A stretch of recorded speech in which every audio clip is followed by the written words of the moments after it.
জঙ্গলের সব বেটাকে ধরে ধরে খাবো।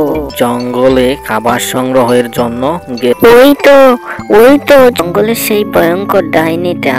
আমরা দরজা খুলিনি, গিলে খেতে শুরু করলো। চাটের তলায় ঘুমিয়ে পড়লো আর করাতটা নিয়ে আসলো, জুড়ে ফেসাতে শুরু করলো। দুভাগ হয়ে গেল। একটা খাবো, দুইটা খাবো, জঙ্গলের সব বেটাকে ধরে ধরে খাবো। একটা খাবো, দুইটা খাবো, জঙ্গলের সব বেটাকে ধরে ধরে খাবো। শোনো বাচ্চারা, আজকে আমাকে খাবার সংগ্রহের জন্য জঙ্গলে যেতে হবে। তোমরা ঘরে সাবধানে থেকো। জঙ্গলে অনেক খারাপ ডাইনি আছে, তারা তোমাদের ক্ষতি করতে পারে। তোমরা সাবধানে থাকবা, ঠিক আছে? ঠিক আছে মা, আমরা সাবধানে থাকবো। আমাদেরকে নিয়ে তুমি চিন্তা করো না। তারপর মা শিয়ালটি জঙ্গলে খাবার সংগ্রহের জন্য গেল। বাচ্চারা সবাই ঘরে খেলতেছিল। ডাইনি জঙ্গলে গাছে বসে বলতেছিল, আমার শরীরটা অনেক দুর্বল হয়ে গেছে।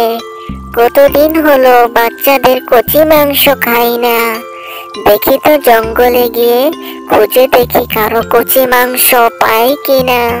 তারপর ডাইনি জঙ্গলে কচি মাংসের খুঁজে গেল।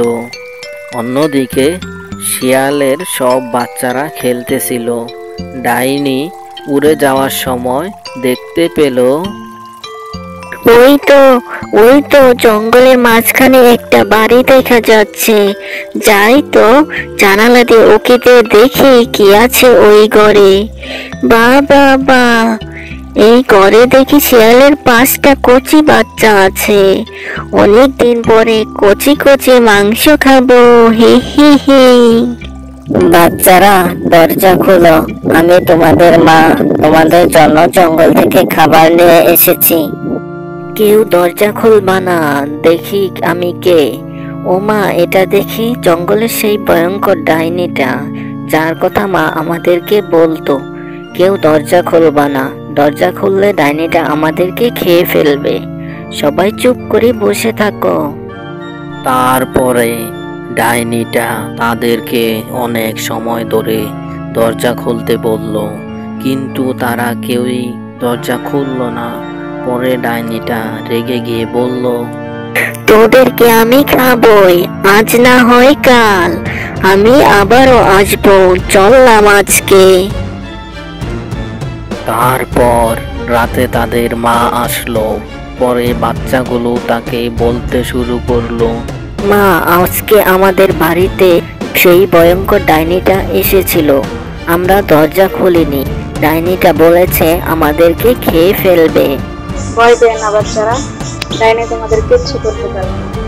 আমি এসে 3টা ডাক দিলে তোমরা দরজা খুলবে, আর এছাড়া কখনো দরজা খুলবে না। ঠিক আছে মা, আমরা বুঝতে পেরেছি।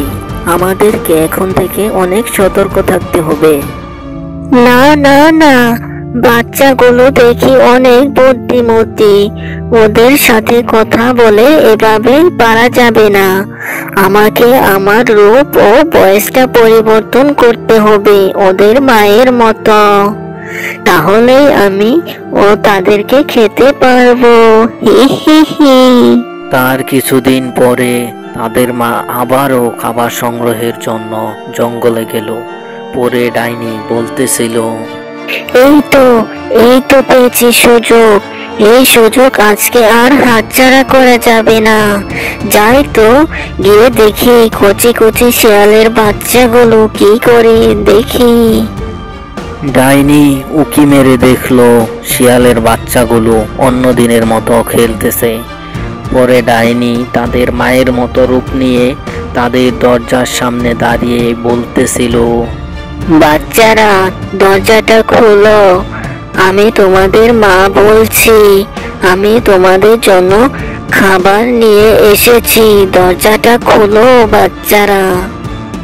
এটা তো মায়ের ডাক বলেই মনে হচ্ছে, কিন্তু মা বলেছিল 3বার ডাক দিলে দরজা খুলতে। তাহলে এটা হয়তো আমাদের মা না। জানালা দিয়ে উকি দিয়ে দেখি তো। পরে শিয়ালের বাচ্চা জানলা দিয়ে উকি দিয়ে দেখলো এটা তাদের মা। পরে তারা দরজা খুলে দিল এবং ডাইনি ঘরে ঢুকেই বলল, হি হি হি, তোদেরকে বলেছিলাম আমি তোদেরকে খাবই। আজকে তোদেরকে কচি মাংস খেয়ে আমি অনেক শক্তিশালী হয়ে যাব। তারপর শিয়ালের বাচ্চাগুলো দৌড়িয়ে পালাতে শুরু করলো এবং তারা ঘরে এক এক জায়গায় লুকাইলো। পরে ডাইনিটা এক এক করে তাদের সবাইকে ধরে গিলে খেতে শুরু করলো।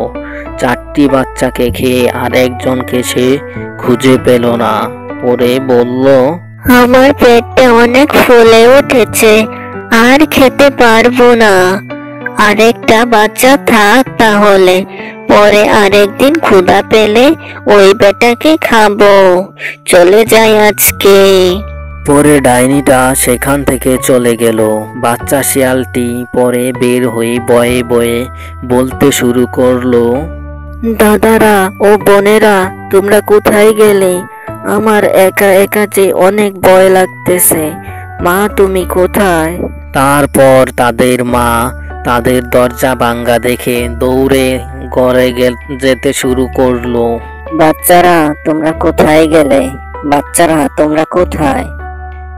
মা, আমাদের বাড়িতে আজকে ডাইনি এসেছিল তোমার রূপ নিয়ে। পরে সে আমার সকল দাদা ও বোনদের খেয়ে ফেলছে। আমি শোকেসের সাইডে লুকিয়েছিলাম, তাই আমাকে দেখতে ও খেতে পারে নাই। ওই ডাইনিটাকে আমি ছাড়বো না। সে আমার বাচ্চাগুলোকে খেয়ে ফেলছে।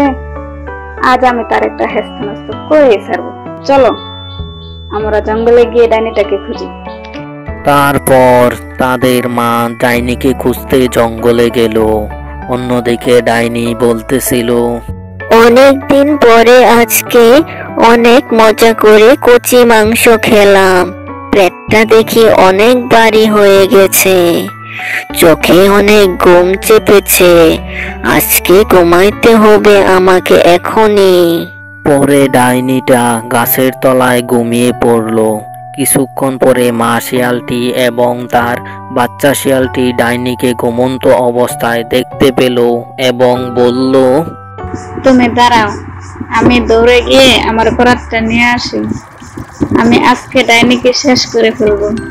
ডাইনির গলা আলাদা করে ফেলবো আজকে। মা, আমরা কি ডাইনির সাথে পারবো? হ্যাঁ, পারবো। এটাই আমাদের সুযোগ। ডাইনিটা গভীর ঘুমে মগ্ন ছিল।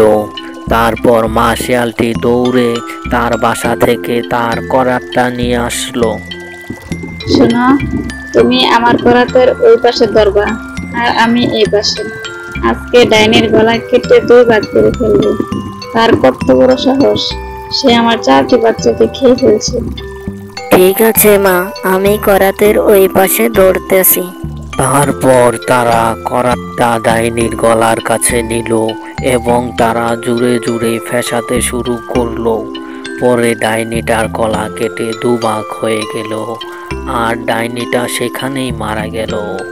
পরে শিয়াল আর শিয়ালের বাচ্চা সেখান থেকে চলে গেল এবং তার কিছুদিন পর থেকে তারা সুখে শান্তিতে জীবন যাপন শুরু করলো। বন্ধুরা, আমাদের এই গল্পটি তোমাদের কাছে কেমন লেগেছে সবাই কমেন্ট করে জানিও এবং তোমরা সবাই সাবস্ক্রাইব করে আমাদের পাশে থেকো। ভালো থেকো সবাই। Bye bye.